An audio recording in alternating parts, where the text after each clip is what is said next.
Fraudsters are getting smarter, but so are you. Here at DoSomething.org, we introduced our Spot the Scam campaign, where we help young people like you stay one step ahead of online scams. From sketchy DMs to fake job offers, knowing how to spot red flags can protect your future. To level up your scam spotting skills, we're chatting with Skyler White, a risk and controls lead at Microsoft. Skyler works at the intersection of cybersecurity and operations, helping protect systems, data, and mitigating risks. Today, she's sharing how you can spot scams and protect yourself online. I am Skyler. I am the eldest of 4. I was born in Brooklyn, New York, but raised in Murfreesboro, Tennessee. And growing up, I absolutely love 2 things. One, playing sports. I played soccer for pretty much 16, 17 years of my life. And also, I loved being in front of the camera. I did receive my degree in information technology, economics, and a certificate in IT at Seton Hall University in South Orange, New Jersey. I had the privilege of relocating to Seattle, Washington, where I started my career at Microsoft as a operations program manager, specifically within technology risk. As a senior PM, I am always looking for ways that we can mitigate risk. And if a risk does occur and could potentially put my company into danger, what is our blueprint? Like, what is our way that we can kind of get out of it and just learn from that lesson? I work with a ton of teams and stakeholders within Microsoft. We have a lot of hands on deck. I work heavily with our engineers. I'm working with people in Dubai, working with people in Dublin, working with people in China. We are a technology company. How can we make it more efficient, more effective, and then also more risk averse? Our do-gooders are typically between the ages of 13 and 25. What are the most common types of online scams currently targeting young people? Hands down, any scam that deals with scholarships or a job. So what we're finding is that a lot of places or a lot of these scams will come in the form like a DM or a text message or even an email. It looks like it is legit. It looks like it could come from LinkedIn, a company from Indeed, and they'll say, hey, we saw your application online. We'll think you'll be a perfect fit. Or, hey, we think that we've got a position for you and we want you to apply before it's too late. We saw the scholarship, you'll get $20,000, but you must apply at the end of the day. And so really what's happening is these scammers are honing in on, you have the urgency to want to do something, right? So if you're between this age group, you might be looking to get into college, so paying for that financially. You might be trying to just get some extra money to go on trips with friends or even maybe help around the house or just have some, just pocket change to go to McDonald's or Chick-fil-A or anything, right? And so usually they're targeting this generation of, if you apply right this minute, you'll get the job. Or if you give us this information, you'll get the scholarship. And because students, as we'll just say this age group, is really looking forward to getting this job or getting this scholarship for school, they're not necessarily doing the due diligence of who is really sending this, or this email looks a little weird. Hey, let me just make sure that this is a legit person, or this is a legit company, or this is a legit website. So I would definitely just say scholarships and job applications for that demographic. Hold on. I promise, if it's coming from Do Something, it's a real scholarship. I can co-sign that. How else would you say scammers typically reach this age group? Are there any other platforms, any other channels? Instagram, Snapchat, TikTok. Yes, LinkedIn. I mean, all of these that are popular, right? So obviously they're going to cater to the platforms that they know there's a ton of digital footprint, there's a ton of users, and this age group is notorious for basically always being on their phone, on their iPad, on their laptop. So you might get a DM or you might get an advertisement, right? So it looks like you might have won something. I mean, they're getting so creative now. So I would definitely say, aside from just the DMs and text messages, just the pop-up alerts. How do scammers exploit emotions like fear, urgency, or fear of missing out to manipulate young users? Yeah, so again, it's really because they know that This is an age group that does not have a ton of experience on the internet. They don't have the information or the background to know, hey, this is fraud, or this is identity, or this could be something that could get my identity stolen. They're just not. It's not something that they think about, right? Yeah. And you shouldn't have to think about it. I mean, at this age, you wouldn't just be having fun, posting your friends and out and about. But unfortunately, yeah, scammers have figured out how to own in on that emotion. What early warning signs should young people watch for that indicate something might be a scam? One, I would say, is a popular one where say it's kind of like you won something. If you didn't apply for a contest, you probably are not winning the prize for this contest or for this person, right? Or for this company. And so I think a way to early detect that is just to kind of just be smart about it. Pause and think. If you have something that comes up, one, if it's too good to be true, it probably is. Think about, did you apply to anything lately? Do you even follow this company? Does it just kind of stop and think? Lastly, another thing to early detect it is to look out for signs, right? We have like a package, right? You're supposed to pick up. We don't have it. We need your information to redeliver it. Or I've seen one with Easy Pass. I don't know if we have any watchers that are from New Jersey or New York. You have an Easy Pass, and so I've seen somewhere it's like your bill is late. You've got to click on this link to pay it, or we're going to shut down your Easy Pass. And so for us, what we'll do is when they see these scams, we put it in our family group chat. Because one other way to detect it is if you are aware of it, right? I think that another thing that scammers kind of rely on is the silencing. Sometimes people are embarrassed that they might have gotten scammed, so they don't even mention it. But we really have to break out of that. And if you do get scammed, tell your friends, tell your family, show them. And so that when it does come up on your side, again, an early detection, you're like, oh, this is a red flag. I've seen this before. And you know how to either report it or tell somebody else. Have you noticed a rise in scams using AI-generated content or deepfakes trying to trick young users? Yes. Yes. AI is in everything that we do. That's how you're able to get, hey, we think you would like this. If you ever see a suggestion of an outfit you might like, or a suggestion of someone you even might want to follow, that is all AI. And so what they're taking is all of these AI algorithms that they're putting into these tools and platforms. They're getting that information and doing it personalized to you. So say, again, you're someone that loves fashion.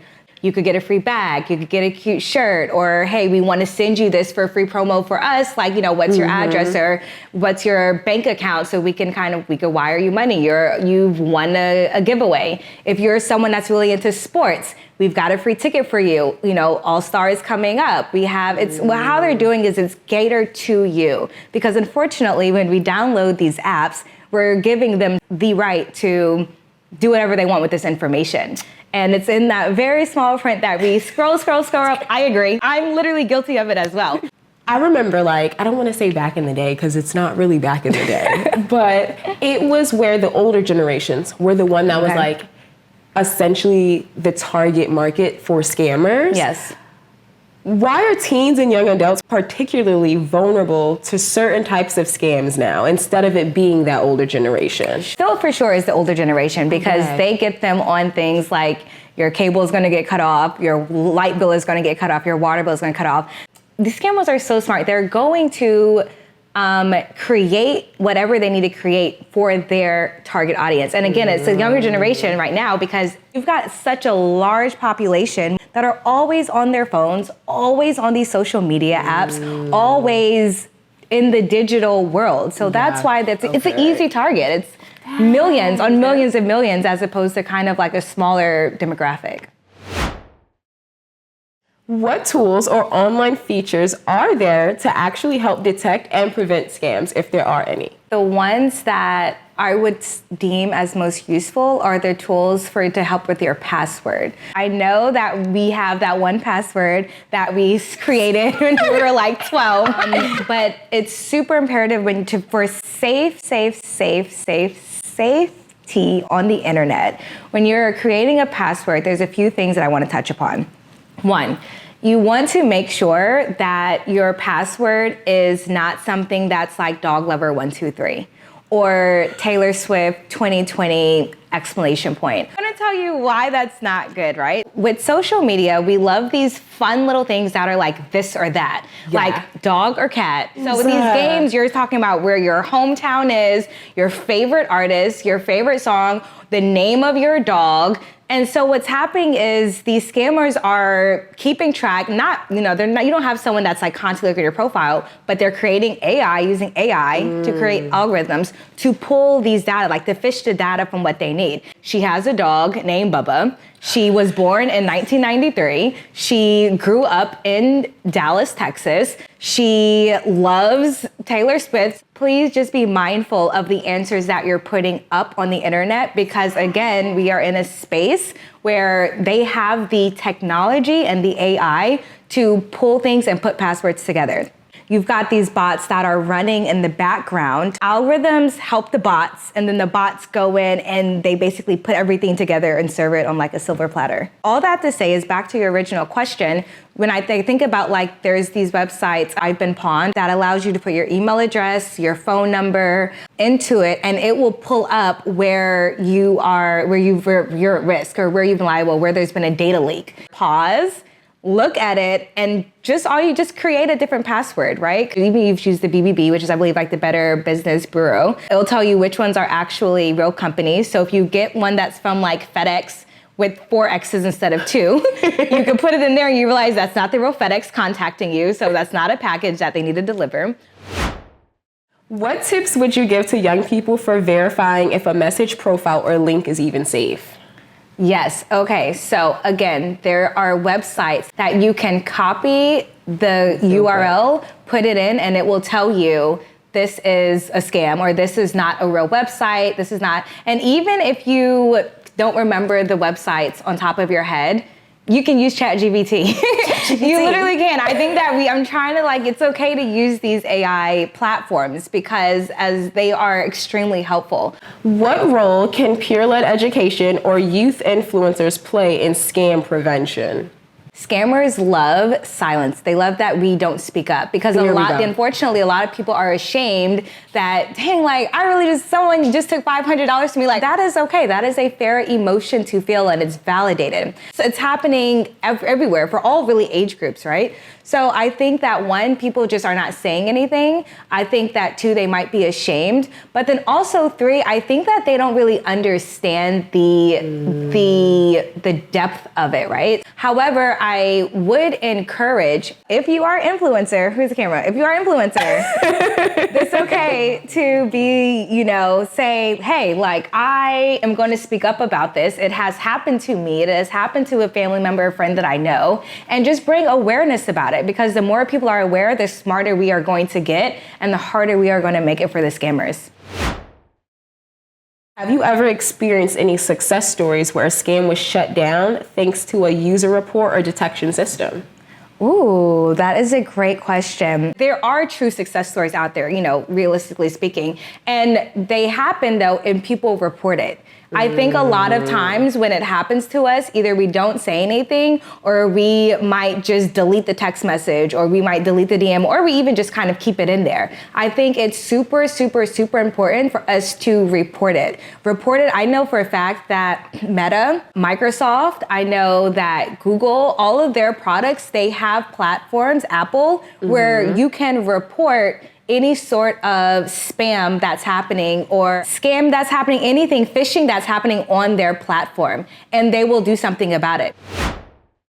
How do you see online scams evolving in the next few years, especially with emerging tech happening like VR and the metaverse? Yeah, that's a fantastic question. So even now we can see technology is moving way, way, way faster than we can really keep up with, faster than we can really regulate, and faster than we can truly understand, right? Within the next 5 years, we're gonna be seeing scams with our actual face, family records, because remember, a lot of things, you pay attention, a lot more things are coming out with facial recognition. Yeah. The more apps that I download, they give you the option, do you want to use your Face ID? Yeah. I don't know if you noticed that. Yeah. So my thing is, I think that a lot of these companies are going to be using our face for a lot of different scams. And I hope that's not the case, but That's just what I'm saying. So I would definitely say maybe more so with facial recognition. So be very careful. Little things like, no, I do not want to use my face to open this app. Another just example at the airport.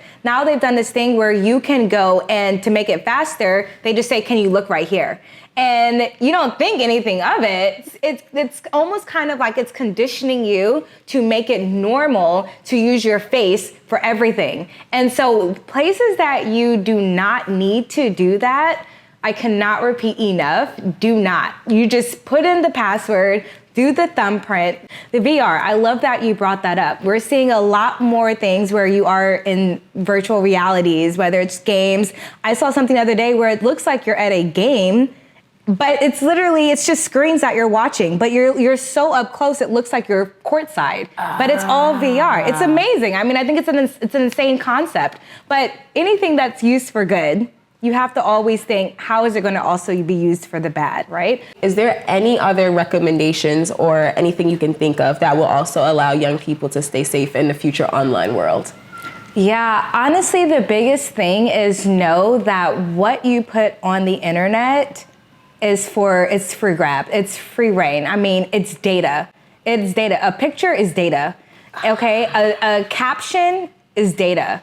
And scammers love data. If a stranger were to walk up to you, you're not telling them all about you. You're not giving them your address. You're not giving them even probably your email address, much less your phone number. Yeah. So I would just be mindful of things you're signing up for. I would be mindful of playing those fun games on Snapchat, on thing. I would be mindful of, again, facial recognition, not having to put your face in as many apps as possible. I would be mindful of, again, those alerts that you get. If it seems too good to be true, it is. I mean, it definitely is, right? Listen to that intuition. Like, it probably isn't, and that's okay to do your research. Like, let me put this link in a website. Let me just ask ChatGPT real quicker. Sometimes I'm a Reddit girly, I don't know, but I'll put in and be like, has anyone experienced, this company, or have they heard of it? And just remember, if you don't want to put on a billboard in New York or anywhere you are, don't put it online. Everything does not need to be online. I think that's another thing. It does not need to go online. You mentor emerging Black leaders in tech. Mm-hmm. Ooh, I like that. Thank you. What kinds of support or encouragement do you find young people actually need most, and where can they find it? So I would say, I think that people and students that look like me, or just, a certain ethnicity we just need to know that they belong, right? Yeah. Even for me, I need to sometimes remind myself that I belong. The thing about this tech space and cybersecurity, it does not have enough diversity in it. Mm. And when you don't have enough diversity, you have a lot of misrepresentation. Okay. Right? So, and then also it can be dangerous to systems that are being built. Right? So if you have something where you're trying to be inclusive, include everyone, but you don't have people that you're gearing towards to be inclusive for, whether it be the demographic, whether it be their ethnicity, if you don't have them in the room, how can you properly represent them, right? If you have interest in technology or interest in risk, or if you are a problem solver, sometimes I think those are big words. If you're just a problem solver, if you care about people, if you want to make an impact, if you care about your safety and your security, then this is a world for you. And so I think the biggest thing is just know that you belong. If you might be the only one that look like you in the room, but that just means that is your opportunity. Like, you're there for a reason. You belong in this space just as much as anyone else belongs in this space. So I think that's something I definitely try to always remind my mentees, because it can be kind of scary and you can be daunting and you can almost feel like you have imposter syndrome. I think we hear a lot about mentorship, but sponsorship is very important. Like, you want someone to speak up on your behalf, to advocate for you. If you see someone doing a good job, make sure they get their recognition, and make sure if you have the voice and you have the platform, utilize it. It's important. And you would want someone to do it for you. Exactly. Yeah. Okay, so we're going to put Skyler's knowledge. Of course, she's probably gonna get all these right, but we're going to put her knowledge to the test and test her spot the scam skills. Really excited because we were capable of doing all of this with Take 9. We're gonna get started and see what Skyler gets right.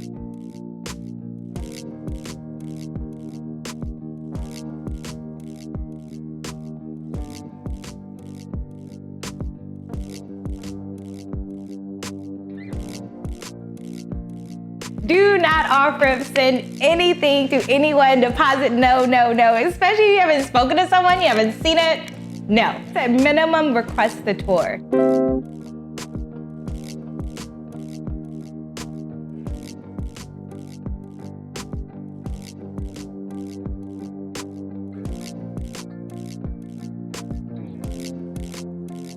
Thinking of an application, you've got your current address, you've got what you do, you have everything. That's just as bad as your Social Security at this point.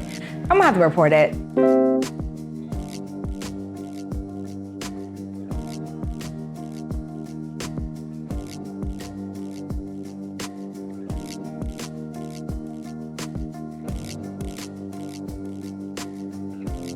First of all, take a deep breath. Please report it and block them. Okay.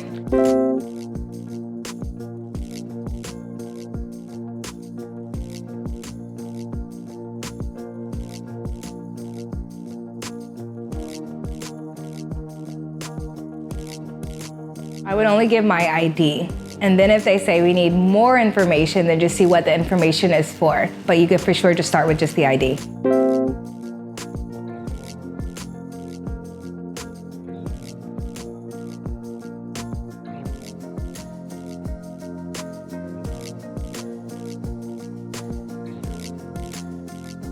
Fraud alert, bank account is locked. Final answer. That's it. That's it.